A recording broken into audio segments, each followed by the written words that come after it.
संत हरि भक्तन की, श्री वृंदावन धाम की, सद्गुरुदेव भगवान की।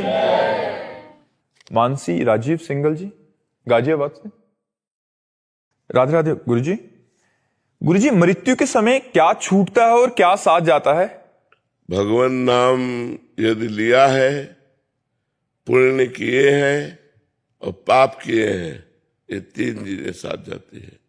किया हुआ तुम्हारा पुण्य, किया हुआ तुम्हारा पाप और किया हुआ तुम्हारा भजन, ये तुम्हारे साथ जाएगा, जो आगे आपकी उन्नति या अवनति का कारण बनेगा। यदि आपने पाप किए हैं तो आगे आपकी दुर्गति हो जाएगी। नाना प्रकार के शरीरों में नाना प्रकार के रोग, नाना प्रकार की विपत्तियों से ग्रसित। अगर पुण्य किए हैं तो आपको अच्छी लौकिक उन्नति प्राप्त होगी, यदि भजन किए हैं तो पारलौकिक उन्नति प्राप्त होगी। यही मृत्यु लोक थोड़ी है, और ऊपर लोक है, नीचे लोक है, जहाँ विशुद्ध देह है, दिव्य सुविधाएं हैं, कहीं कोई रोग शोक नहीं है, ऐसी लोगों की प्राप्ति होगी। अगर सही भजन कर लिया तो भगवान की प्राप्ति हो जाएगी, शेष और कुछ नहीं साथ जाता। ये स्थूल शरीर यहीं छूट जाता है, सूक्ष्म शरीर, कारण शरीर और आत्मा, जहां जहां आप कर्म के अनुसार जाना होगा वहां वहां वो जन्म लेगा और वैसे कर्म भोगेगा। इसीलिए अपने को कमाना है भगवान नाम, पाप नहीं कमाना है। पाप से बचो और खूब भगवान नाम जप करो, राधा राधा राधा, मन लगे ना लगे, तो इस लोक में भी उन्नति होगी और परलोक में भी उन्नति होगी। जहां बैठोगे वहां आनंद ही आनंद रहेगा। यदि पाप नष्ट हो जाए और केवल भजन रह जाए तब। अभी पाप है तो भजन करते हुए जलन होगी, अशांति होगी, लेकिन जिस दिन पाप नष्ट हो जाएंगे उस दिन आपका हृदय आनंद से भर जाएगा। जी। समंता कुमार गोस्वामी जी, असम से। राधे राधे महाराज जी। महाराज जी, मृत्यु के बाद सूक्ष्म और कारण शरीर का क्या होता है? इन दोनों शरीरों के बारे में थोड़ा जानने की जिज्ञासा थी। अगर मृत्यु माया का ही अंश है तो क्या? देखो, जब शरीर छूटता है तो पंचभूत शरीर यहीं रह जाता है, और कारण शरीर अगर पाप अधिक हुए तो कारण शरीर सहित सूक्ष्म शरीर को एक शरीर में डाला जाता है, जैसे पंचभूत में डाला जाता है, ऐसे उसे कहते हैं यातना देह, नरक में मिलता है। अब उस देह में मृत्यु नहीं होती, पांच भौतिक देह में तो मृत्यु हो जाती है। उसमें जैसे गला काट दिया गया तो मरोगे नहीं। अब आपका गला घंटों कटा, वैसे तड़पते रहोगे। फिर आपका हाथ काट दिया गया, आप वो ऐसे ही तड़पते रहोगे। आपका पेट फाड़, आपके 10 टुकड़े कर दिए गए, लेकिन आप मरोगे नहीं, वैसे ही आपको बड़ा भयंकर नरक का दंड।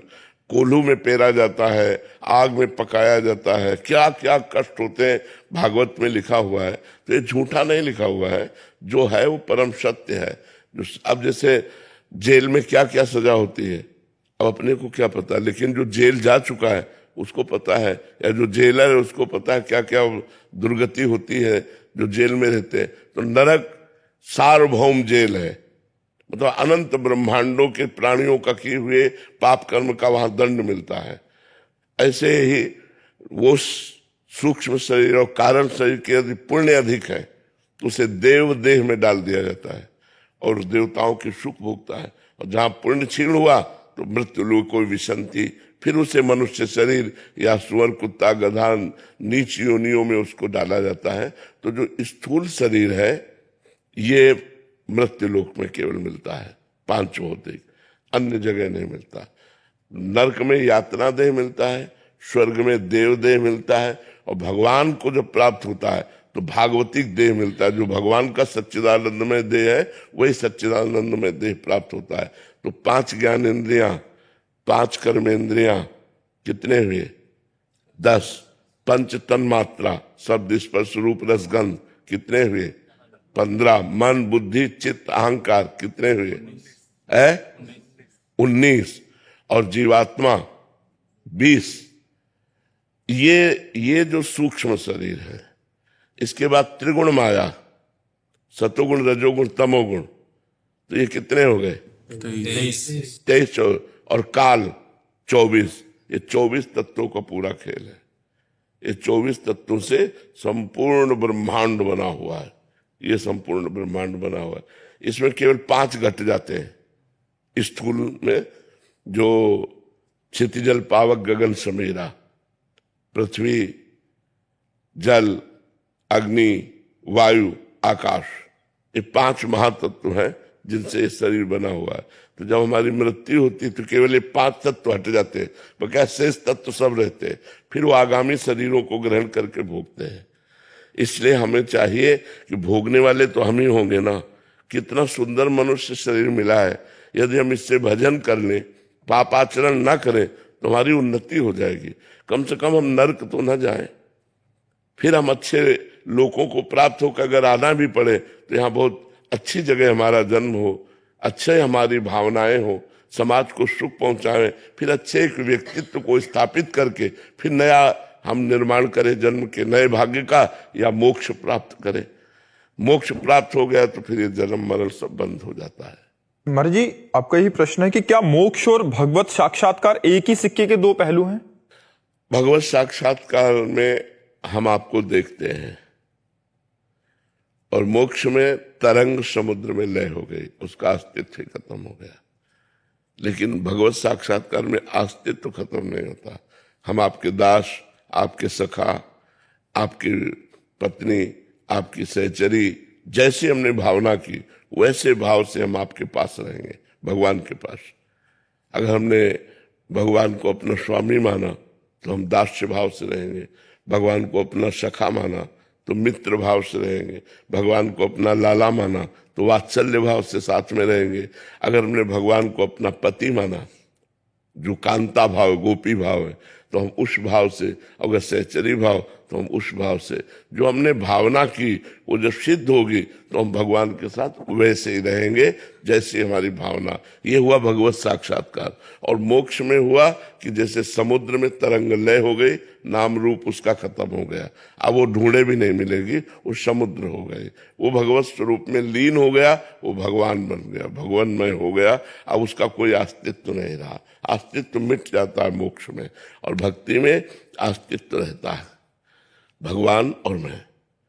और ये मतलब कहने में आता है, लेकिन उस समय मैं खो जाता है, केवल भगवान ही रहते हैं। अंतिम जो अवस्था होती है उसमें केवल भगवान ही रहते हैं, मैं भगवान में लीन हो जाता है। बस मेरे प्रभु, पर 2 रहते हैं, भक्त और भगवान रहते हैं।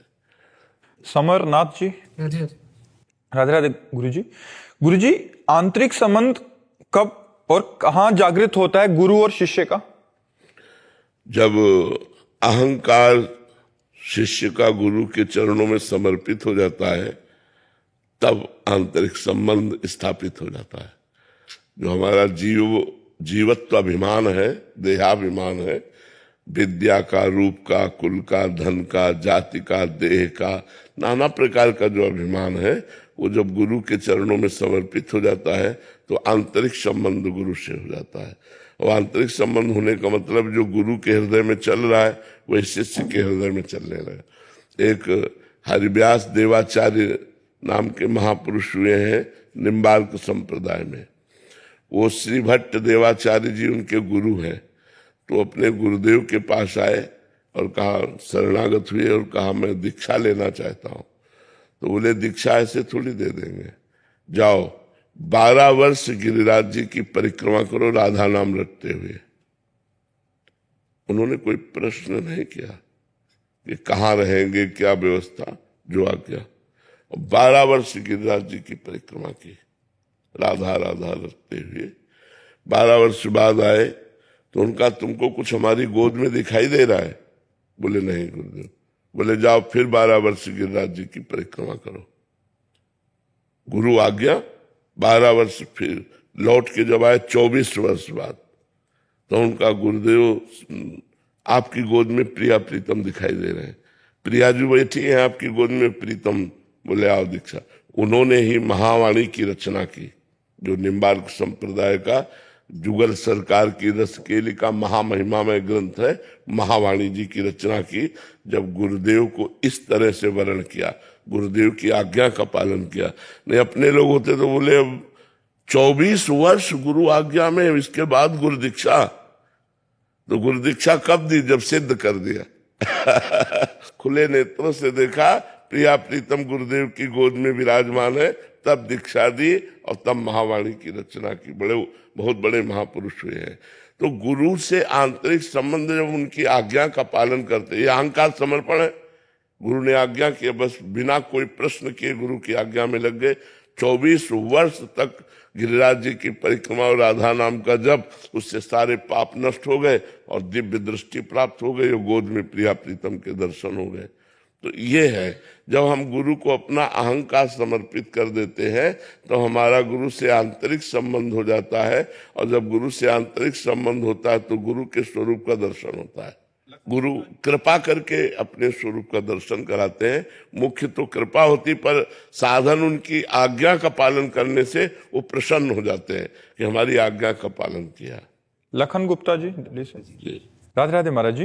महाराज जी, जपा जाप क्या है और इसको करने की पद्धति क्या है जिससे भगवत साक्षात्कार? देखो, पहले तो हम जपे तब अजपा हो, कि हम जप नहीं रहे और स्वाभाविक श्वास प्रश्वास नाम चल रहा है, मंत्र चल रहा है, प्रणव चल रहा है, शिवोहम चल रहा है, वो तब चलेगा। पहले हमें जपना चाहिए, पहले करना होता है और फिर होता है। अजपा का मतलब होता है हम जप नहीं रहे, स्वाभाविक चल रहा है। तो स्वाभाविक कब चले? स्वाभाविक तो हमारा विषय चिंतन चल रहा है। अभी देखो, स्वाभाविक विषय चिंतन चल रहा है, मंत्र तो चल नहीं रहा। तो हमें पहले मंत्र को चलाना है। उसकी 3 पद्धतियां होती हैं, वाचिक, उपांश और मानसिक। तो जो गुरु मंत्र होता है उसमें 2 पद्धतियां होती हैं, केवल उपांश और मानसिक। नाम में वाचिक भी बोला, राधा राधा राम राम राम राम, लेकिन गुरु मंत्र नहीं बोल सकते। गुरु मंत्र उपांश और मानसिक। जब उपांश बहुत वर्षों जपा जाता है तब मानसिक में प्रवेश होता है, और जब मानसिक में प्रवेश हो जाता है तो फिर परावाणी जागृत हो जाती है। 4 प्रकार की वाणी है। परा, पश्यंती, मध्यमा, वैखरी। वैखरी माने जो बोल रहे हैं, जो आप कानों से सुन सकते हैं। पश्यंती, जो आंखों से देख सकते हैं। मध्यमा, जो हृदयस्थ हो गई। परावाणी, जो मूलाधार केंद्र से, अब उसका रोम रोम रग रग मंत्राकार हो चुका है। अब राम राम राम चल रहा, राधा राधा राधा चल रहा है। अब वो केवल सुन रहा है, वो जप नहीं रहा, वो चल रहा है, स्वाभाविक चल रहा है। जो भी मंत्र है वो स्वाभाविक चल रहा है, श्वास प्रश्वास की प्रक्रिया के साथ वो स्वाभाविक। जैसे हम श्वास ले नहीं रहे लेकिन वो एक प्रक्रिया चल रही, जैसे हम पलक झपक नहीं रहे, एक प्रक्रिया है चल रही, जैसे हम दिल धड़का नहीं रहे वो धड़क रहा है। ऐसे ही अजपा जाप प्रारंभ हो जाता है। जैसे मन जब पकड़ लेता है तो ऑटोमेटिक चलने लगता बस ऑटोमेटिक, वो स्वाभाविक, उसको फिर प्रयास नहीं करना पड़ा। जैसे अभी हम प्रयास करके नाम जप करते हैं, छोड़ दें तो विषय चिंतन करने लगेगा, नाम जप नहीं चलेगा। जब सिद्ध हो जाता है तो ऐसे चलता है। तो गुरुदेव भगवान, जैसे जब हम कुछ कार्य कर रहे होते, जैसे दुकान पे हम लोग होते, कुछ कार्य किसी से बातचीत कर रहे होते, उस समय थोड़ा सा मतलब वो मन में रहता है कि इतने समय मेरा नाम, हाँ, नाम छूटता है, नाम छूटता है। पर उस समय को भी कैसे चले? उस समय को भी हम भगवान के चरणों में समर्पित कर दें। ये बहुत सौभाग्य का विषय है कि नाम छूटने पर व्यथा होती है। ये बहुत अच्छे भक्त का लक्षण है। और यही अभ्यास में जब करोगे, तो जैसे हम आपसे बातचीत कर रहे हैं तो हमारे मानसिकता में वो बसा हुआ है। मतलब जैसे आप हमारी बात सुन रहे हैं तो अंदर कुछ चल रहा है ना आपके, आप शांत थोड़ी बैठे, अंदर कुछ चल रहा है। जहां कुछ चल रहा है वहां हमारे वो चल रहा है।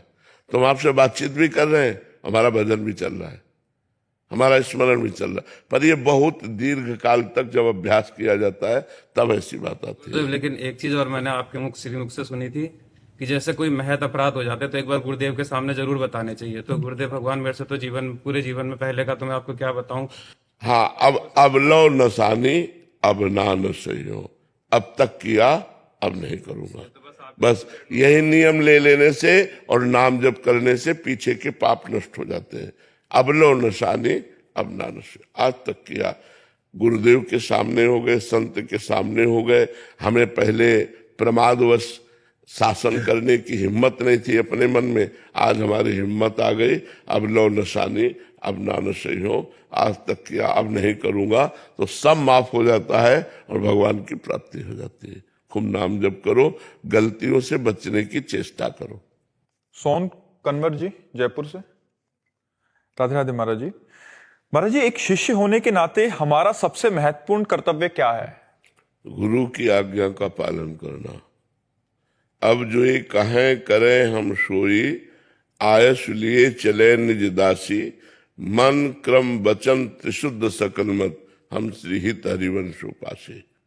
अब जो ये कहें करें हम सोई, अब जो आज्ञा करते हैं वही हम करते हैं। आज्ञा शम्न सुसाहिब सेवा, अपने गुरुदेव की आज्ञा का पालन करना ही सबसे श्रेष्ठ उपासना है।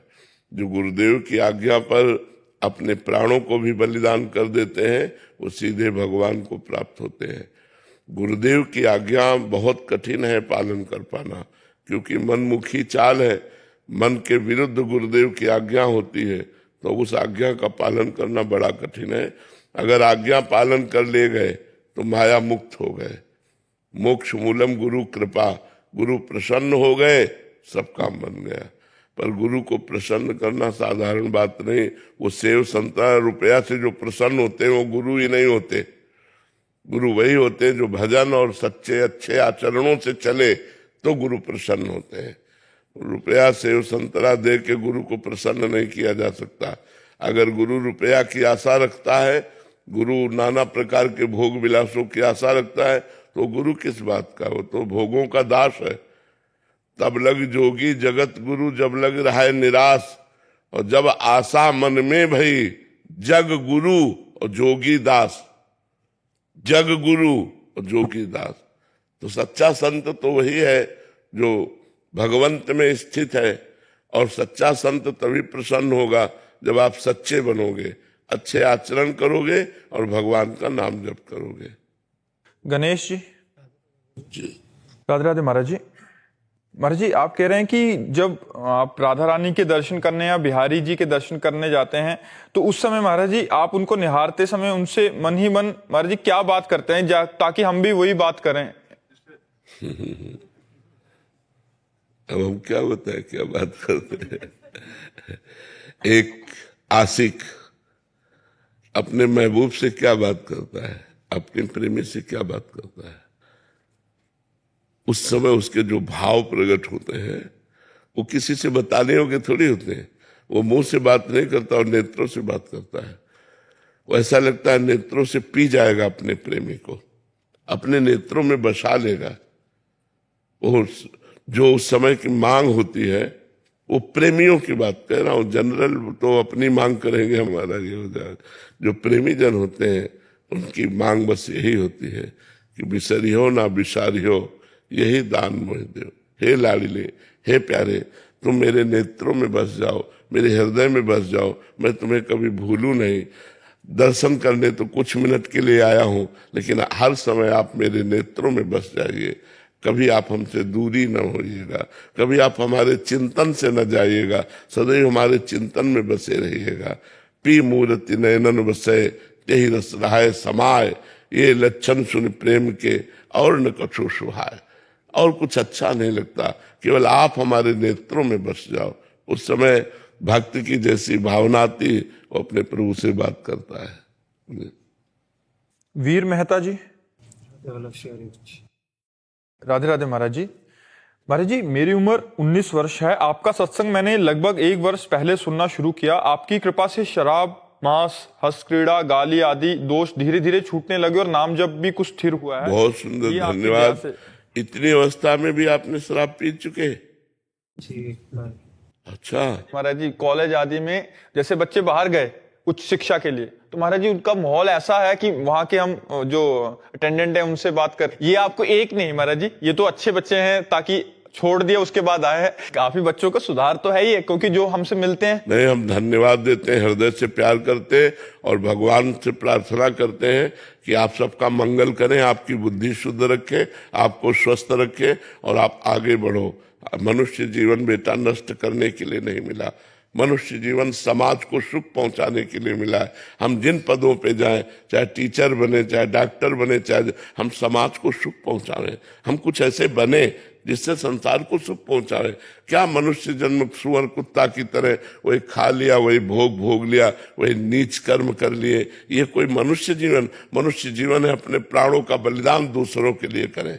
अपने जीवन को ऐसा बनाए जिससे हम सैकड़ों को सुख पहुंचा सके। तब तो कुछ बात समझ में आई। अपने सुख के लिए तो सब मर रहे हैं, संसार और समाज के सुख के लिए जो वही महान है जो समाज के सुख के लिए आगे बढ़े।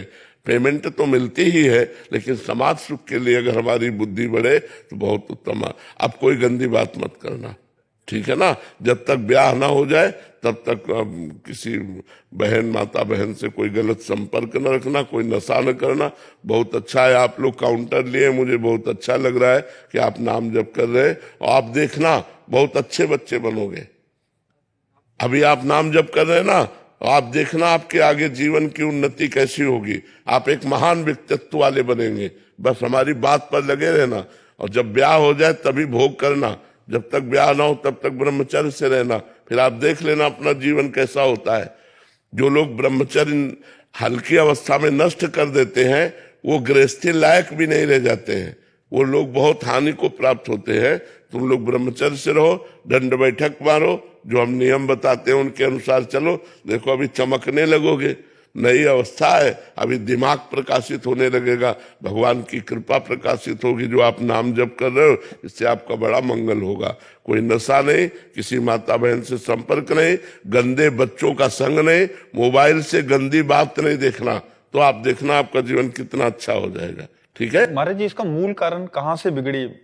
कुसंग को न कुसंगति पाए न साई, रहे न नीच मते चतुराई। ये जैसे वायरस फैलता है ना एक से दूसरे में, ऐसे ही गंदे बच्चे जो गंदे दिमाग के बच्चे हैं वो अच्छे बच्चों में भी गंदगी डाल देते हैं, वो अच्छे बच्चों में भी गंदे आचरण डाल देते हैं। अब उनको पता नहीं होता कि ये गंदा आचरण है, उनको लगता है सुख है, इसमें मनोरंजन है, इसमें बड़ा आनंद है, और वो गिरते चले। तो हमारे स्कूलों में बच्चे सब प्रकार के होते हैं, वो अच्छे बच्चों को भी गिरा देते हैं, नष्ट कर देते हैं। बिल्कुल नशा नहीं, व्यभिचार नहीं, अच्छे से पढ़ो, माता पिता के अनुशासन में रहो, देखो तुम्हारी उन्नति किस प्रकार की होती है। महाराज जी, आजकल जैसे कॉलेज में हम रहते हैं तो ज्यादातर छात्र जो कुशंग ही रहते हैं, तो मैं किसी से भी दोस्ती नहीं रखनी। हाँ बिल्कुल बिल्कुल। आज का दोस्त ऐसा नहीं कि आपको अच्छे मार्ग की शिक्षा दे कि तुम गलत मार्ग में जा रहे हो, ऐसा शिक्षा देने वाला नहीं। वो गलत मार्ग में ही दोस्ती होगी। मोबाइल में देखो गंदी बातें दिखा करके आपको प्रोत्साहन देकर गंदे मार्ग में ले जाना, ऐसे दुश्मनों से बचना चाहिए। ये दोस्त नहीं है, ये दुश्मन है जो हमारे नए जीवन की पीढ़ी को बर्बाद कर रहे हैं। ऐसे बच्चों से दूर रहना चाहिए, वो आगे दंड भोगेंगे, वो खुद दंड भोगेंगे। आप अच्छे बच्चे हो, ऐसी गंदी बातों से बचिएगा, जिससे आपका जीवन बड़ा निर्मल और भविष्य लोगों को सुख देने वाला बने। हमारे भारत का अगर एक व्यक्ति सुधर जाएगा तो एक कोना सुधर गया। अगर एक एक सुधरना शुरू कर दें तो बहुत सुधार हो जाए। आज काफी बच्चे सुधर रहे हैं, काफी लोग सुधर रहे हैं, नशा छोड़ रहे हैं, मांस छोड़ रहे हैं, व्यभिचार छोड़ रहे हैं, अपनी गृहस्थी को सही ढंग से संभालने की चेष्टा कर रहे हैं। तो इसलिए सावधानी से चलो। क्लास में ऐसे ही बच्चों का सब होता है जी, वो बच्ची बोल रही है कि क्लास में महाराज जी 10 में से 9 ऐसे ही हैं। बिल्कुल अब बिल्कुल। महाराज जी इतना दिक्कत हो जाता है कि 9 बात लेके या कुछ करके तुम तो पुराने जमाने के हो, हाँ, गलत उसको मान रहे हो। मतलब टॉर्चर टॉर्चर हो जाता है महाराज जी। हाँ। तो फिर आ जाके 1 साल 2 साल फिर उन्हीं के साथ में हो जाता है। क्योंकि मन भी तो हमारा तरंगायमान होता है। मन के जब अवस्था बढ़ती है तो मन को कोई साथी चाहिए, मन को कोई भोग चाहिए, मन को मनोरंजन चाहिए। उस समय अगर हमको रोकने वाला मिले तो ज्यादा अच्छा है, हमें अगर बहाने वाला मिले, गिराने वाला मिले तो मन भी कहता चलो यार जहाँ 9 है तहाँ चलो हम भी ऐसा कर। लेकिन हमें लगता है कि आप लोग अच्छे बनो। जो हमारी बात सुन रहे हैं उन बच्चों से प्रार्थना है, ये तुम्हारे जीवन को नष्ट कर देगा। चाहे बच्ची हो चाहे बच्चा हो, दोनों को सावधान होकर के संयम से रहना चाहिए। व्यभिचार नहीं करना चाहिए, नशा नहीं करना चाहिए, माता पिता की आज्ञा में रहना चाहिए। नहीं तो एक बार गलती हो जाती है तो फिर ब्लैकमेल किया जाता है, चाहे लड़की हो चाहे लड़का हो। अब वो डर गया कि मम्मी पापा अगर ये बात जान जाएंगे तो क्या होगा। अब वो उससे अर्थ मांगा जाता है या उससे जो कुछ कहा जाता है वो धीरे धीरे धीरे धीरे बच्चा इतना अंदर खोखला हो जाता है कि वो डिस्टर्ब हो जाता है, माइंड डिस्टर्ब हो जाता है। और अगर ज्यादा ब्लैकमेल किया गया तो कहीं कोई जान न जाए, इस बात के लिए की सोच लेता है। ऐसे प्रश्न भी आते हैं महाराज जी बहुत कि ब्लैकमेल हो रहे हैं, अभी बता सकते नहीं, घर में नहीं बताएंगे, जैसे आपने बोला कि माता पिता डांटेंगे, कहीं और दोस्तों को बता नहीं सकते, और लास्ट में परिणाम वही होता है। हाँ, फिर वो डिस्टर्ब हो करके सोचते हैं कि एक रास्ता है। ऐसा नहीं करना चाहिए। इतने अच्छे मनुष्य जीवन को इस तरह से नष्ट नहीं करना चाहिए। इसलिए पहले से ही सावधान रहो, गंदी बातें मत करो, गंदे आचरण मत करो, किसी को ब्लैकमेल करने का अवसर ही मत दीजिए। आप खुद अच्छे बच्चे बनो, बिल्कुल फटकार दीजिए जो गंदी बातें सिखाने वाले हैं। आप अकेले चलोगे तो 100 को परास्त कर दोगे।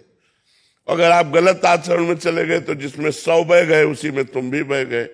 इसलिए आप अकेले चलने की सोचो कि मैं एक अच्छा बच्चा बनूंगा, एक भारत का मैं एक अच्छा नागरिक बनूंगा, मैं एक अच्छा सेवक बनूंगा। तो ये मनुष्य जीवन की उन्नति है।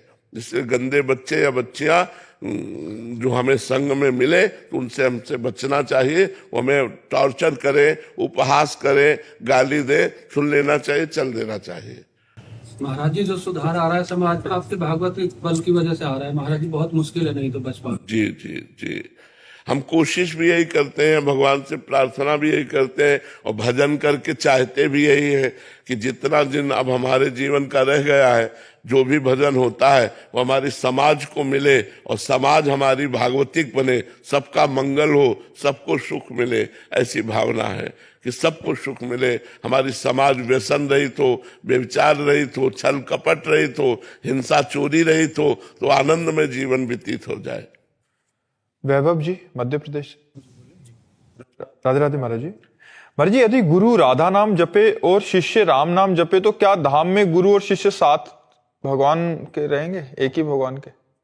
ऐसा कैसे हो सकता है? गुरु जो देगा तो वही देगा जो जप रहा है। मानो हमसे कोई मांगे कि हमें आप गुरु मंत्र दीजिए तो हम नित्य विहार वृंदावन का ही तो देंगे। तो ऐसा कैसे हो सकता है कि गुरु राधा राधा जपे और शिष्य राम राम जपे? पहली बात तो गुरु शिष्य का संबंध तभी जब शिष्य अपनी मान्यता को मिटाकर गुरु की आज्ञा पर चले। अगर अपनी मान्यता लिए तो शिष्य कहाँ बना? वो शिष्य तो कोरा कागज होता है, गुरु उसमें क्या लिखता है वही लिखेगा जो गुरु के हृदय में चल रहा है। अब वो गुरु आज्ञा कर दे कि तुम राम राम जपो तो फिर गुरु का धाम अलग होगा, शिष्य का धाम अलग होगा। क्योंकि गुरु जहां जाएंगे जिस नाम और मंत्र से, वहां तुम थोड़ी पहुंच पाओगे। ये बात होती है। वैसे तो प्राय देखा गया जो गुरु देता है वही नाम मंत्र जपा जाता है। जब तक गुरु नहीं मिलता तब तक अपने मन से जो हम जपते हैं वो बात अलग है। जब गुरु मिले तो जो गुरु दिया मंत्र उसी को हम जपते हैं। नैतिक जी। राधा वल्लभ शेरवी। राधे राधे महाराज जी। महाराज जी आपकी कृपा से इस मार्ग पे चलने का प्रयास कर रहा हूँ महाराज जी, आपके वचनों को अनुसरण भी कर रहा हूँ महाराज जी। पर महाराज जी हरिवंश धर्म को कैसे अच्छे से निर्वाह करें ये समझ नहीं आ रहा महाराज जी। कभी कभी माया गिरा देती है बार बार। प्रगट धर्म जैसे जानिए, श्री हरिवंश नाम जाहिए, नाम सिद्ध पहचानिए। हरिवंश धर्म उसी के हृदय में टिकता है जहाँ नाम है। जहाँ राधा वल्लभ श्री हरिवंश, राधा वल्लभ श्री हरिवंश, राधा वल्लभ। हरिवंश भरोसे भय निडर। जब खूब नाम जप करेंगे तो हमें हरिवंश का भरोसा हो जाएगा, और जब भरोसा हो गया तो बड़े से बड़े संकट से निवृत्ति हो जाएगी, बड़े से बड़े विपत्ति से बच जाएंगे। एक बार गंगा यमुना बाई थी हमारे हरिवंश महाप्रभु की शिष्या, तो अब वो बाल ब्रह्मचारिणी तो चमक रही थी। अब पुराने फटे पुराने कपड़े पहने यमुना स्नान करके जा रही थी। अकबर बादशाह का भांजा अजीज बेग शायद उसका नाम था, उसने दूर से देखा इतनी सुंदरी स्त्री, तो उसका मन काम से युक्त हो गया। लोगों से बातचीत की ये कौन है, तो बोलते ये फकीर है, ये तो बाबा जी है। उसने सोचा कि ऐसे डायरेक्ट तो समाज विरोध कर देगी अगर हम कुछ छेड़ते हैं, तो बुद्धिमान था। उसने 2 वेश्याएं लगाई मथुरा में, वो टिका हुआ था। 2 वैश्याएं लगाई कि अगर आप हमारे महल तक उसको ला सको तो तुम्हें मुंह मांगी रकम देंगे। तो वैश्याओं ने साधु का वेश धारण किया और जाकर उनके पास बैठ गए और भगवत चर्चा करने लगे। तो उन्होंने उनका आदर किया, भगवान की चर्चा करती है, संत वेश है। और रोज आने लगी, 10-5 दिन केवल भगवान की चर्चा की। वो सीख के आती थी और भगवान की चर्चा, तो बड़ा आदर करती कि आपने हमारे भगवान का यश सुनाया, और बैठालती आती। फिर एक दिन नहीं आई और दूसरे दिन फिर आई। तो उनका कल आप नहीं आई थी? तो बोले हमारे यहाँ एक बड़े संत आए हैं, उनकी सेवा में हम लोग थे, तो अगर आप चाहें तो चले, आप भी दर्शन कर लें। पहले तो उन्होंने ना कहा कि हमें जरूरत नहीं कहीं जाने की, पर जब उन्होंने बहुत प्रार्थना की तो उनके मन में आया संत दर्शन के लिए जाने में क्या परेशानी, तो उनके साथ मथुरा चली गई। जब महल दिखाया तो पहली शंका हुई कि संत महल में कैसे। फिर उनका संतों का क्या, महलों में कोई बुला के रख ले तो अंदर गई। जो अंदर गई बाहर से सिटकिनी मार दी, दरवाजा बंद कर दिया। तो उनको शंका हुई, सामने देखा अजीज वेग, और वो कामाशक्त एकदम, अधिकार और पद सब कुछ है, और वो भिक्षावृत्ति से जीने वाली। तो उसको नजर में आ रहा था कि क्या है ये, वो भोगना चाहता था। जो ही आगे बढ़ा, तुम का रुक जाओ, कदम आगे मत बढ़ाना, मुझे असमर्थ मत समझो। बस आंख मूंदी, श्री हरिवंश श्री हरिवंश श्री हरिवंश श्री हरिवंश, रसिक अनन्यमाल में लिखी हुई चरित्र लिखा हुआ है। जे महाप्रभु का नाम लिया, श्री हरिवंश श्री हरिवंश, भयंकर बबर शेर प्रकट हो गया बीच में, और बाई जी गायब वृंदावन। बाई जी को उठा करके भगवत शक्ति ने वृंदावन रख दिया, और वहां उसके सामने सिंह जब दहाड़ा तो बेहोश होके गिर गया। वो जो ही होश आता सोई वो सिंह की दहाड़ हुए, घबरा गया। बड़े बड़े पंडितों को बुलाया कि ये हमें क्या हो रहा है। तो उनका अपराध बन गया, जाओ उनके चरणों में पड़ो, साधारण नारी नहीं है, वो भगवान की भक्ता है। तब आकर वृंदावन में उनके चरणों में गिरा, और बहुत सोने चांदी की असरफियां और धन दिया। तो उनका ये सब नहीं चाहिए, ये सब बांट दो वृंदावन के ठाकुरों की सेवा में, और आज के बाद किसी भी भक्ता नारी के प्रति कभी ऐसा गलत चिंतन मत करना, नहीं तो तुम्हारा सर्वनाश हो जाएगा। तो खिलवाड़ थोड़ी जो भगवान का भजन करते हैं। हरिवंश भरोसे भय निडर नित गर्जत हरिवंश बल। जब हमारे नाम होता तो एक बस्ती होती, भगवान रक्षा करते, भगवान सब बचाते हैं। तो इसलिए हमें खूब नाम जप करना चाहिए और भगवान का भरोसा रखना चाहिए, आचार्य गुरु का भरोसा रखना चाहिए, वही हमारी रक्षा करते हैं। महाराज जी, जैसे सेवक वाणी जी में हरिवंश के बारे में बताया कैसे कैसे आचरण होना चाहिए, पर जो हमारे अलग आचरण तो बिल्कुल विपरीत। धीरे धीरे आ जाएंगे, नाम जप करो, नाम जप से सब आ जाएंगे। हरिवंश नाम है जहां तहां तहां उदारता, सकामता तहां नहीं कृपालुता विषेकिए। हरिवंश नाम लीन जे अजात शत्रु ते सदा, प्रपंच दम्भ आदि दे तहां कछु न पेखिए। जो नाम जप करता है सब ठीक हो जाता है। प्रज्ञा पांडे जी, काशी से। राधे राधे महाराज जी। महाराज जी, हम अक्सर मोह को ही प्रेम समझ बैठते हैं। महाराज जी, क्या किसी एक व्यक्ति से निश्चल प्रेम करना ईश्वर तक पहुंचने का मार्ग बन सकता है? व्यक्ति से स्वार्थ भरा प्रेम होता है, जिसे हम प्रेम कहते हैं, उसमें वासना होती है, उसमें काम होता है। और जहां काम होता है, जहां काम तहां राम नहीं, और जहां राम नहीं काम, एक जगह दिन और रात नहीं मिल सकती। रात है तो दिन नहीं, दिन है तो रात। तो काम है तो राम नहीं, राम है तो काम नहीं। हम किसी भी व्यक्ति से, चाहे स्त्री से या पुरुष से, अगर लगाव रखते हैं तो कोई स्वार्थ बुद्धि होती है, कोई अपना मतलब निकालना होता है, अपनी वासनाओं की पूर्ति होती है। जैसे कोई लड़का किसी लड़की से कहता मैं आपसे बहुत प्यार करता हूं, ठीक है, आप प्यार कीजिए, मैं कभी शरीर छूने नहीं दूंगी। फिर आप देखो उसका प्यार किस रूप में आएगा।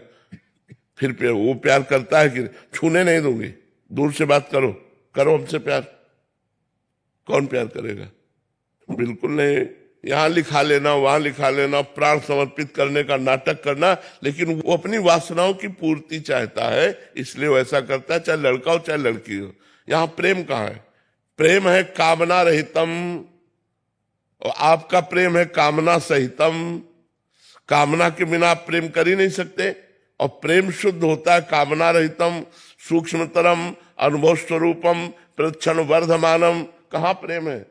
यहाँ प्रेम है, यहाँ प्रेम नहीं, यहाँ स्वार्थ है, यहाँ काम है, प्रेम नहीं है। एक से मन नहीं भरा, दूसरा ब्रेकअप, दूसरा बॉयफ्रेंड या दूसरी गर्लफ्रेंड, ये क्या है? प्रेम है?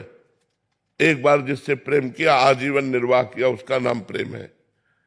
वो कैसा है ये नहीं देखा, एक बार प्रेम कर लिया तो जीवन भर निर्वाह किया। अब यहाँ तो एक गंदगी बढ़ रही है, दिमागों में, शरीरों में वासनाओं के खेल बढ़ रहे हैं। ये हो क्या रहा है हमारे समाज को? कौन सा दिमाग खराब हो गया है कि कौन सी पद्धति चल रही? फिर आपका ब्याह होगा, आपको एक पति से संतोष होगा? आपका ब्याह होगा, आप एक पत्नी पे संतोष कर पाएंगे? फिर आपकी गृहस्थी क्या होगी?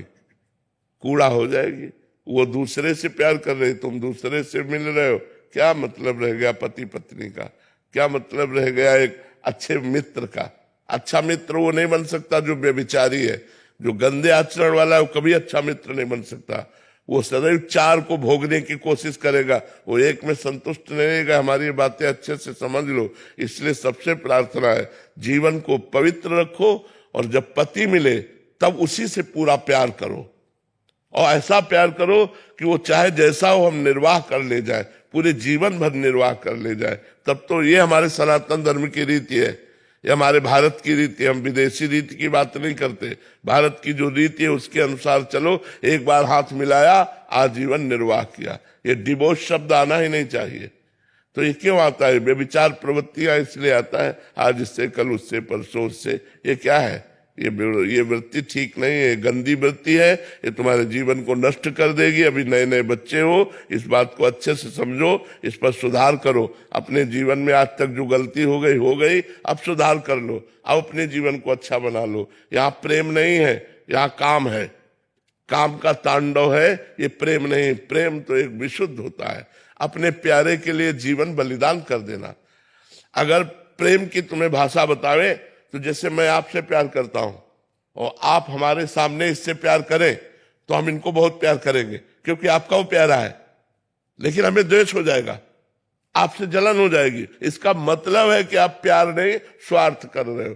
प्यार तो ये है कि अगर प्यारे को ये पसंद है तो हम इसके चरण छुएंगे। हमने देखा वो आपसे जब मिलते हैं तो खुश होते हैं। आप जरूर मिलिएगा, क्योंकि उनकी खुशी हमारी खुशी है, उनका सुख हमारा सुख है। ये कहाँ है भला यहाँ संसार में? ये नहीं है। तो इसीलिए प्रेम नहीं है, ये काम है। ये काम की गंध जहां होती है वहां प्रेम प्रकट नहीं होता, और जहां प्रेम होता है वहां काम नहीं होता, विलासिता नहीं होती, वहां जीवन बलिदान होता है, प्राणों का बलिदान होता है एक दूसरे के प्रति। यहाँ प्राणों का बलिदान वासना के लिए करते हैं, भगवान के लिए नहीं, प्रेम के लिए नहीं। महाराज जी, इसमें एक प्रश्न था कि जैसे किसी एक व्यक्ति, वो पुत्र भी हो सकता है, पुत्री भी हो सकती है, तो किसी भी जीव से हम प्रेम करेंगे अगर भगवत कामना, काम का मतलब होता है कामना। बिना कामना के आप प्रेम कर ही नहीं सकते संसार में। ये पुत्र बड़ा होगा, ऑफिसर बनेगा, हमारी बुढ़ापे में सेवा करेगा, कामना। पर मोह जो होता है, हाँ, वो मोह, राग, काम, आसक्ति, ये सब एक ही लाइन है, पर्यायवाची शब्द है ये सब। मोह, राग, काम, आसक्ति। तो फिर कैसे रिश्तों का निर्वाह कैसे करें? भगवत भाव से। मेरे पुत्र में भगवान, मेरी पत्नी में भगवान, मेरे पिता में भगवान, मेरी माता में भगवान। वो सच्ची बात है। अगर वो पावर निकल जाए तो आप अपने पुत्र के शरीर को कितने घंटे रख सकते हैं? पावर ही तो भगवान है सब में। अगर हम भगवान का भाव करके प्यार करें तो अभी जीवन धन्य हो जाए। हमारे यहाँ धर्म में आज्ञा की कि अपने पति को भगवान मानो, अपनी पत्नी में भगवान को देखो, अपने पुत्र में भगवान को देखो, अपने माता पिता में भगवान। कितना सुंदर प्यार हो जाए। मेरा पति मेरा भगवान, मेरा पुत्र मेरा भगवान, मेरा माता पिता मेरा भगवान। कितना सुंदर प्रेम। खूब पूरे जीवन में हृदय का प्रेम उड़ेल दो और देखो भगवान की प्राप्ति हो जाएगी। इसी से भगवान की प्राप्ति हो जाएगी। लेकिन ऐसा नहीं है, ऐसा नहीं है। भगवान का भाव ना रख करके हम मोह राग में फंस करके बार बार जन्म मरण को प्राप्त हो रहे हैं। तो महाराज जी जैसे मोह नहीं होगा तो फिर जैसे बीमार होगा तो फिर हम कैसे उस समय कैसे अरे सोचो, जब हम इंसान मान के प्यार कर रहे हैं तो इतना करो, जब भगवान मान के प्यार करेंगे तो कितना होगा। हमें तो उसकी रात दिन चिंता होगी। मेरे भगवान मेरे पुत्र के रूप में आए हैं, मेरे भगवान मेरे पुत्र के रूप में, कितना प्यार उमड़ जाएगा। मेरे माता पिता मेरे भगवान है, कितना प्यार उमड़ जाएगा। वो तो वास्तविक प्यार तो तभी आएगा जब हम भगवान देखेंगे, पर ऐसा देखना नामुमकिन सा लगता है। अपने मोह में ही हम फंसे रहते हैं, हम भगवत भाव नहीं कर पाते हैं, इसीलिए हमारी दुर्गति हो जाती है। नहीं, इन्हीं में भगवत भाव करके और यही सब करते हुए आप भगवान को प्राप्त हो सकते हो। जो प्यार कर रहे हो वो अपने भगवान से कर रहे हैं, सब में भगवान है, बस यही बात तो समझना, सब में भगवान है। अनिश्मा अमेरिका से। राधे राधे। राधे राधे महाराज जी। महाराज जी, हम ग्रस्त मार्ग के पथिक हैं, हमें इस बात का भय लगता है कि अगर बच्चा हो गया तो हम बंधन में बन जाएंगे और संसार में फंस जाएंगे। इस भय से हम अगर ऐसा भी बच्चा हो गया जो तुम्हें बंधन मुक्त कर दे, और लो महात्मा पैदा हो गया तो, भगवान का भक्त पैदा हो गया तो हमें रोकना नहीं चाहिए। हम भी तो किसी के बच्चे हैं, हमारी भी तो माँ थी। हम 21 पीढ़ियां तर जाएंगी अगर भगवान का भक्त पैदा हो गया तो। जरूरी हम निगेटिव क्यों सोचे, हम पॉजिटिव सोचे। राष्ट्र भक्त पैदा हो गया तो, भगवान का भक्त पैदा हो गया, समाज सुधारक पैदा हो गया, समाज का मंगल करने वाला पैदा हो गया, तो हमारी कोख धन्य हो जाएगी, हमारा गृहस्थ धर्म धन्य हो जाएगा। जरूर आने देना चाहिए, गर्भस्थ शिशु को नष्ट नहीं कराना चाहिए, चाहे बेटी हो चाहे बेटा, आने देना चाहिए। गर्भस्थ शिशु की हत्या नहीं करानी चाहिए, ये सबसे बड़ा महापाप है, गर्भस्थ शिशु की हत्या करना। इस भय से कि गर्भ धारण ही ना करें। नहीं नहीं नहीं नहीं, जो भगवान का विधान है उसको तोड़ना नहीं चाहिए। ऐसे रहो कि अगर संतान होनी है तो होनी है, नहीं होनी तो नहीं होनी।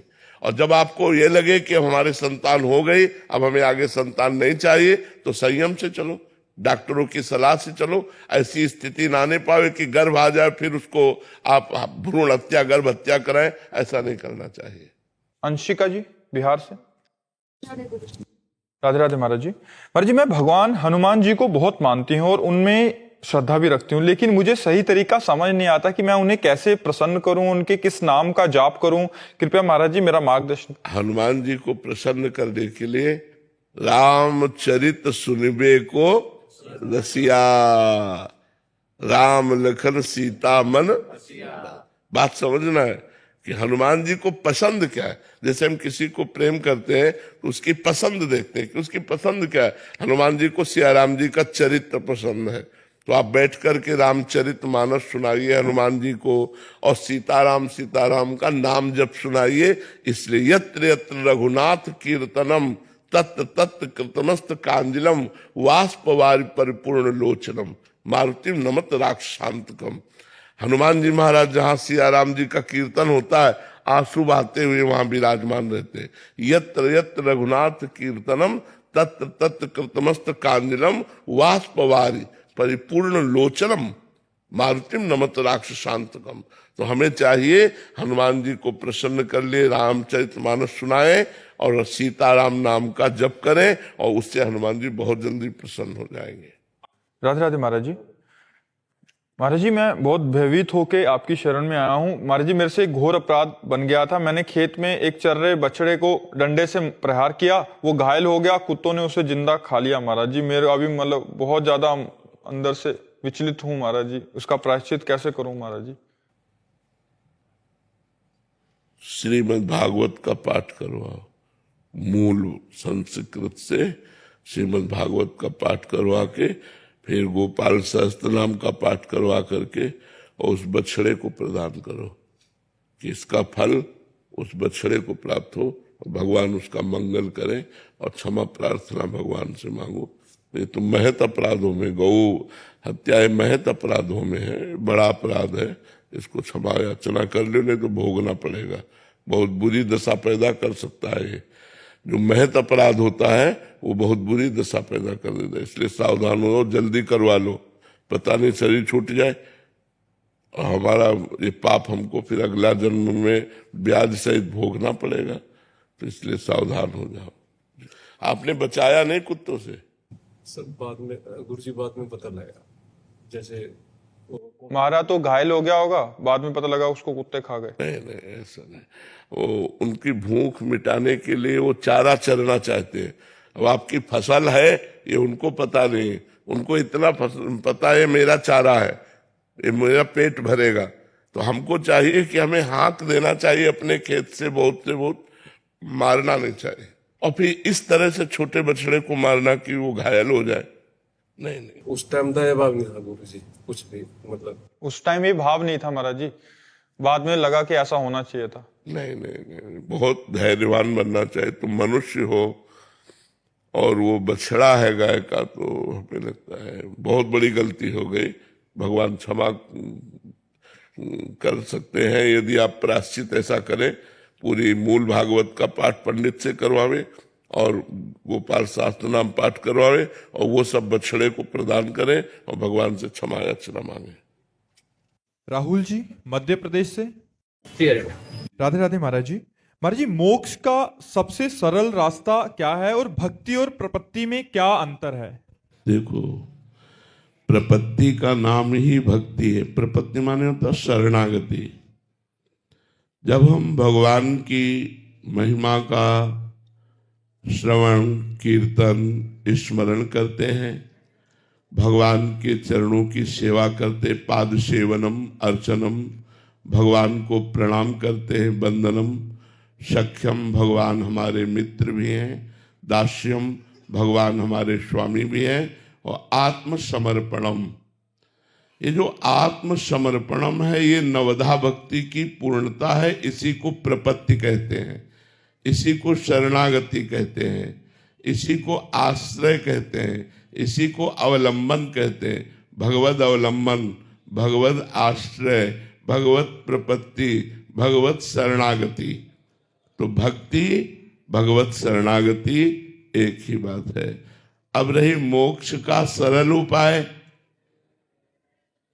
तो ऐसा भी नहीं है कि मोक्ष इतना सरल है कि आप सहज में इसे प्राप्त कर लें। मोक्ष का सहज स्वरूप है आत्मा, आत्म स्वरूप में स्थित हो जाना। अभी हम स्थित हैं शरीर में,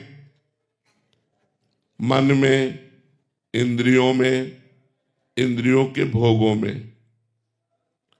जब हमारे अंदर विवेक प्रकट हो, विवेक कहते हैं जो सत असत का ठीक निर्णय कर सके, वो बुद्धि में प्रकट होता है और वो सत्संग से होता है। बिन सत्संग विवेक न होई। जब हम साधु समागम करते हैं तो हमारी बुद्धि में विवेक प्रकट होता है, और विवेक का तात्पर्य है सत्य असत्य का ठीक निर्णय करना। तो जब ये निर्णय ठीक हुआ विवेक के द्वारा कि सत्य तो परमात्मा है, असत पूरा संसार है, उमा कहो मैं अनुभव अपना, सत हरि भजन जगत सब सपना। ये सपने के समान संसार झूठा है। तब लोक और परलोक के समस्त भोगों से वैराग्य, दूसरा नंबर। पहला विवेक, दूसरा लोक परलोक के भोगों से वैराग्य, तीसरा सत संपत्ति, शम दम उपरति तितिक्षा समाधान मुमुक्षुता। शम इंद्रियों का विषयों से हटाकर अपने अपने स्थान पर उनको स्थित कर देना। दम मन को भोगों से हटाकर भगवान में स्थित करना या सच्चिंतन में स्थित कर देना। उपरति भोगों के बीच में रहते हुए भी भोगों की इच्छा ना होना। तितिक्षा गर्मी सर्दी बरसात मान अपमान लाभ हानि भूख प्यास काम क्रोध लोभ मोह मद मत्सर के वेग, इनको सह जाना तितिक्षा कहते हैं। समाधान चित्त का परमात्मा में स्थित करने का प्रयास करना। मुमुक्षुता मैं इसी जन्म में संसार से मुक्त हो जाऊं, ये जब बात आएगी तब हम मोक्ष मार्ग में चल पाएंगे।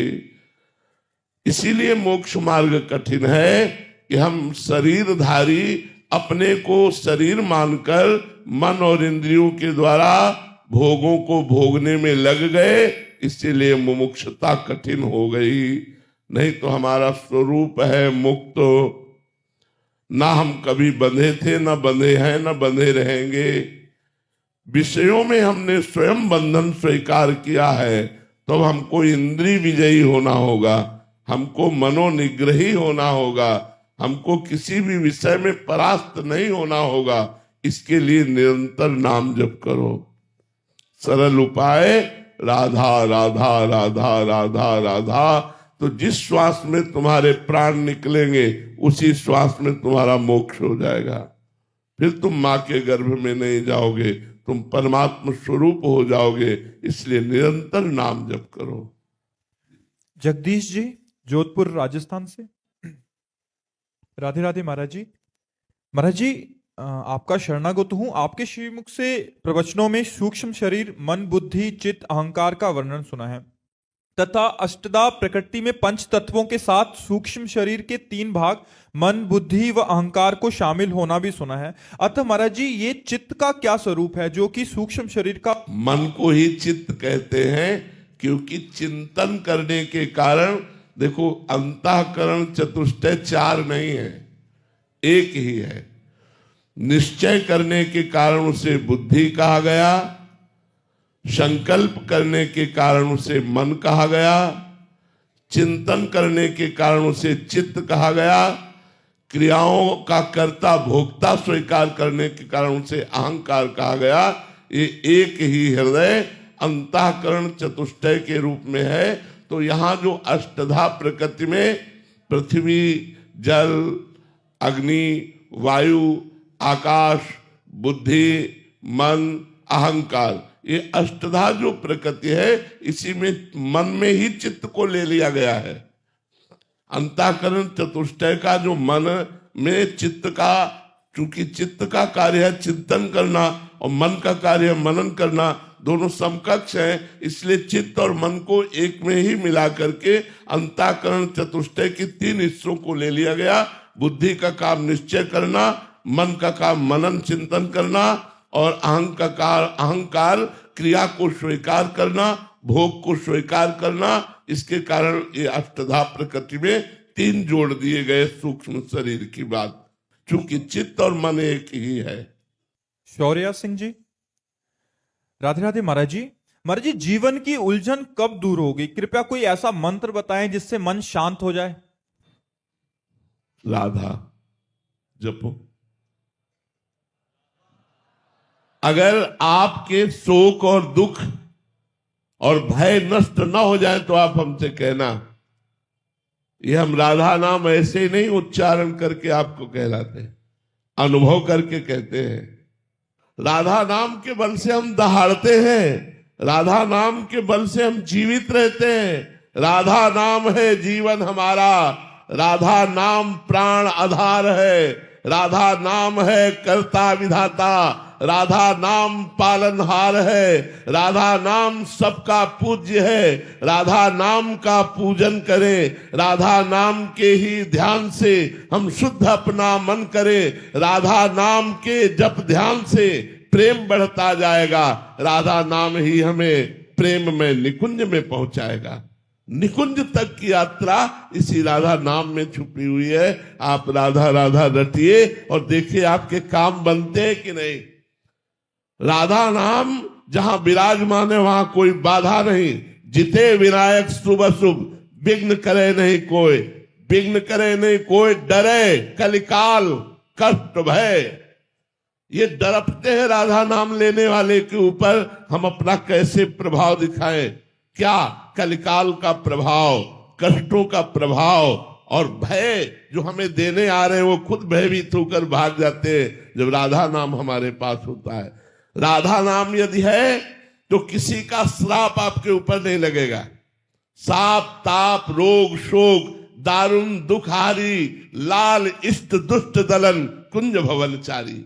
इसलिए अगर पूछते हो कि तुम्हें परम शांति कैसे प्राप्त होगी, यदि हम पर विश्वास करो और राधा नाम जप करो, फिर आप देखो तुम्हें शांति नहीं शांति प्रदान करने वाले बन जाओगे। आप सा तरति सा लोकांतारयति, वो स्वयं तर जाता है और लोगों को तार देता है। इसलिए राधा राधा रटो, शराब मत पियो, मांस मत खाओ, पराई बहन बेटों की तरफ गंदी दृष्टि मत रखो, राधा नाम जपो, देखो तुम्हारा मंगल होता है कि नहीं, तुम्हारे सारे दुख नष्ट होते हैं कि नहीं, तुम सुख में आनंद में नाचते हो कि नहीं। जैसे मीरा जी नाच रही, पायो जी पायो मैंने राम रतन धन पायो। ऐसे गुरु जो अमोलक वस्तु दी उसको जपो तब आपको पता चलेगा, राधा नाम जपो तब आपको पता चलेगा। जैसे डॉक्टर दवा देता है, हम ये नहीं कहते हरी वाली गोली नहीं खाएंगे, पीली वाली पाएंगे, वो जो भी देता है हम श्रद्धा से पाते हैं कि हमारा रोग नष्ट होगा। ऐसे ही संत और गुरुदेव जो उपदेश करते हैं, बिना प्रश्न किए, बिना संशय किए यदि आज्ञा का पालन कर लो तो आपका परम कल्याण हो जाएगा। राधा नाम महा अमृतमय है, समस्त दुख शोकों का नाश करने वाला है, शाप ताप विघ्नों का नाश करने वाला है। राधा नाम के ऊपर मारण और मोहन, वशीकरण, उच्चाटन, इसका कोई प्रभाव नहीं पड़ेगा जिसकी जिह्वा पे राधा नाम, और एकदम सरल सहज रसगुल्ला जैसा राधा राधा राधा राधा। जी, प्रारंभिक साधन का प्रश्न रहता है कि फिर बहुत जलन होती है, मतलब वो मन लगता नहीं है राधा नाम में, नाम में मन नहीं लग रहा। देखो, एक बार जब राधा नाम आप जब प्रारंभ करोगे तो मन के पाप नष्ट होंगे, इसलिए मन को जलन होगी। तो जैसे हमारे फोड़ा हो जाता है और हम डॉक्टर को पैसा देकर चीरा लगाते हैं और महीनों पड़े रहते हैं, लेकिन हमें सुख रहता है कि अब ठीक हो गया, क्योंकि ऑपरेशन हो गया, हम महीनों उसका दुख झेलते हैं, पर मुझे सुख रहता है कि अब वो फोड़ा निकल गया। तो जन्म मृत्यु, विपत्ति, संकट, नाना प्रकार के रोग, शोक, ताप, ये हमको घेरे हुए हैं, हमको बचा सकता है तो राधा नाम। तो हम राधा नाम जपते हुए थोड़ी जलन सहन करें, क्योंकि वो राधा नाम आपके मन के पापों का नाश करेगा, और जहां मन के पाप नष्ट हुए तो आपका मन नाच उठेगा, आनंदित हो जाएगा। आप विश्वास मानिए हमारी बात पर, आप राधा नाम जपिए, जो आपको कष्ट मिल रहा है उसको सह जाइए, तो आपके पाप नष्ट हो जाएंगे, आगे आनंद मिलेगा, बहुत आनंद मिलेगा। ये हम अपने हृदय की बात कह रहा हूं, किसी पढ़ी लिखी बात नहीं कह रहा हूं। यदि आप राधा राधा जपोगे तो बड़े बड़े दुखों से, बड़े बड़े संघर्षों से, बड़ी बड़ी विपत्तियों से आप टूटोगे नहीं, हारोगे नहीं। आप नाचते हुए, मुस्कुराते हुए, विपत्तियों को रौंदते हुए आगे बढ़ जाओगे। इसलिए राधा राधा नाम जपो। आशीष गुप्ता जी, राधे राधे महाराज जी। महाराज जी, आप कह रहे हैं कि मैं नाम जप, सेवा, सत्संग, वृंदावन वास भी करने आता हूं महीने में एक आधी बार। महाराज जी, पर मेरा व्यापार ऐसा, तो मुझे गाली देकर ही बात करने की आदत है। ऐसा व्यापार तो हमने आज तक नहीं सुना भाई। कौन सा व्यापार है जिसमें गाली देना होता, हमको भी जानकारी हो जाए। गत्ते के डब्बों का व्यापार है महाराज। गत्ते के डब्बों का? लेबर वाले मतलब प्यार से महाराज जी बोलते हैं, 10 बारी में काम नहीं सुनेंगे, फिर उसी लैंग्वेज में बात करनी पड़ती है। वैसे गाली न दे तो अच्छा है, क्यों जबान गंदी करे यार। हम डांट के भी तो कह सकते हैं, कि सम्मान पूर्वक कह सकते हैं कि आप ऐसा क्यों नहीं करते हो। जरूरी गाली दे, उससे कोशिश करो, गाली देना बंद करो। जबान क्यों गंदी करते हो? इससे मुझे भगवत प्राप्ति में बाधा होगी। हाँ, बिल्कुल बाधा हो जाएगी। आप कठोर वचन बोलते हैं, जबकि वाणी के लिए कहा गया है मृदु, हितकर और सत्य।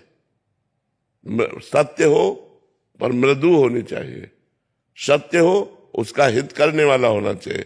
ऐसा सत्य नहीं होना चाहिए कि उसका अहित हो जाए, ऐसा सत्य नहीं होना चाहिए कि कठोर बोल दो।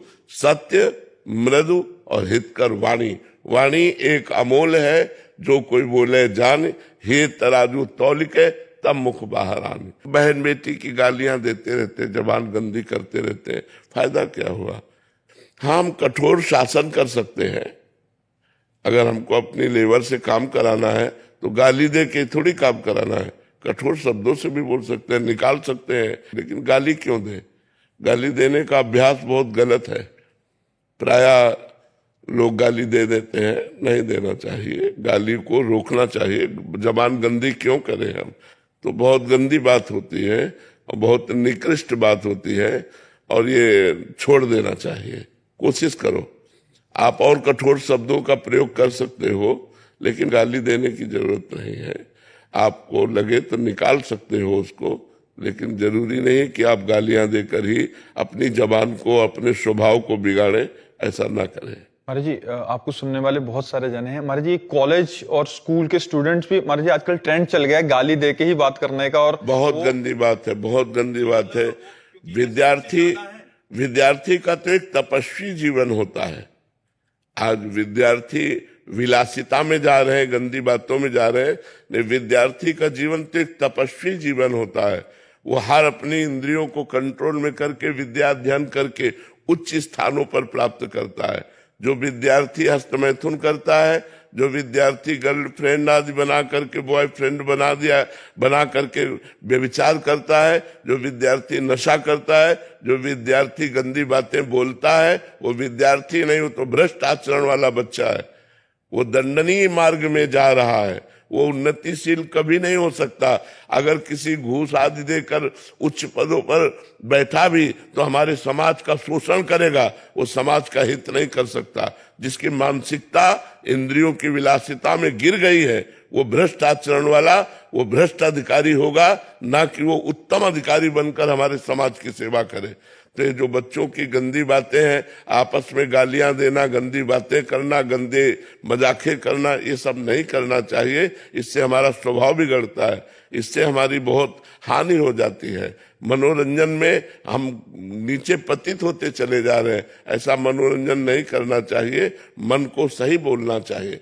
हमें मृदु वाणी के द्वारा, सम्मान पूर्वक वचन के द्वारा, विद्या विनयम ददाति, जो विद्या है वो विनय प्रदान करती है, सभ्यता प्रदान करती है। ये असभ्यता, कठोर वचन, माँ बहन की गालियां, उद्दंडता, सिगरेट पीना, हुक्का पीना, व्यभिचार करना, गंदे आचरण करना, ये सब क्या है? ये विद्यार्थी जीवन है। यही हो गया महाराज जी। हाँ, तो आज हमारा नई पीढ़ी जो है वो गिरती चली जा रही। नहीं करना चाहिए, नहीं करना चाहिए।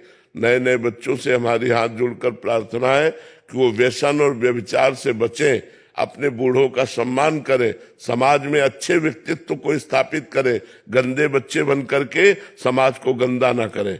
समाज का आप एक हिस्सा हो, आप भारत के भविष्य हो। यदि आप सही ढंग से नहीं चलोगे तो हमारे भारत का भविष्य संकट में पड़ जाएगा। इन्हीं बच्चों में कोई एमएलए बनता है, कोई विधायक बनता है, कोई डॉक्टर बनता है, कोई वकील बनता है, कोई न्यायाधीश बनता है। और यही जब गंदे आचरण वाले, भ्रष्ट आचरण वाले हैं तो ये जीवन भर भ्रष्ट आचरण वाले रहेंगे, क्योंकि बच्चापन नींव होती है जीवन की। बाल्यावस्था जीवन की नींव होती है। अगर बाल्यावस्था में नशा करने लगा तो जवानी में नशा के बिना रह नहीं सकता। बाल्यावस्था में व्यभिचार किया तो जवानी में व्यभिचार के बिना नहीं रह सकता। संयम से रहना चाहिए। ये अवस्था एक संत की अवस्था है, बाल्यावस्था एक तपस्वी की अवस्था है। इसीलिए गुरुकुलों में भेजा जाता था कि वहां से परिपक्व होकर फिर गृहस्थ धर्म में आवे। अब गुरुकुल वाली तो बात ज्यादा रह नहीं गई, अब तो आधुनिक विद्यालय रह गए जिनमें आधुनिकता ही आधुनिकता है, अध्यात्म है ही नहीं। और बिना अध्यात्म के जीवन बढ़िया नहीं होता, जीवन सही मार्ग वाला नहीं होता, क्योंकि अध्यात्म सही मार्ग सिखाता है। आधुनिकता की पढ़ाई चल रही है, अध्यात्म नहीं है तो ब्रह्मचर्य नहीं है, पवित्रता नहीं है, व्यसन रहित जीवन नहीं, विनय नहीं है, गंभीरता नहीं है, सहनशीलता नहीं। जरा सी बात में 4 विद्यार्थी मिलकर टीचर को पीट दिए। तो ये जो हमारी असभ्यता है, ये हमारे समाज में बहुत बड़ा कलंक है। इसे हटना चाहिए। हमारे नए बच्चे नशा न करें, हमारे नए बच्चे व्यभिचार न करें, हमारे नए बच्चे अच्छे मार्ग का अनुसरण करें, ये हम चाहते हैं। हाथ जोड़कर प्रार्थना करते, अपने जीवन को बर्बाद मत करो। अब जो ड्रग्स लेने लगा बच्चा, अब उसके बिना जी नहीं सकता। अब पूरे जीवन के लिए उसने रुपयों की आवश्यकता बढ़ा ली। अब उसको 100-200 रुपए रोज चाहिए, अब जितने का आता हो। जैसे धीरे धीरे डोज बढ़ते जाते हैं। और अभी महाराज जी आपको 4 दिन पहले बता रहा था कि एक माता जी लेके आए थे, वो कह रहे थे कि ये घर का सारा सामान बेच दिया। गांव का बच्चा है, कह रहा धान बेच दिया, मेरे आभूषण बेच दिए, पिताजी इसके है नहीं है, और पूरा अभी इसकी हालत ऐसी हो गई है कि मतलब क्या बताऊं। बिल्कुल बिल्कुल, क्योंकि उसे अर्थ चाहिए।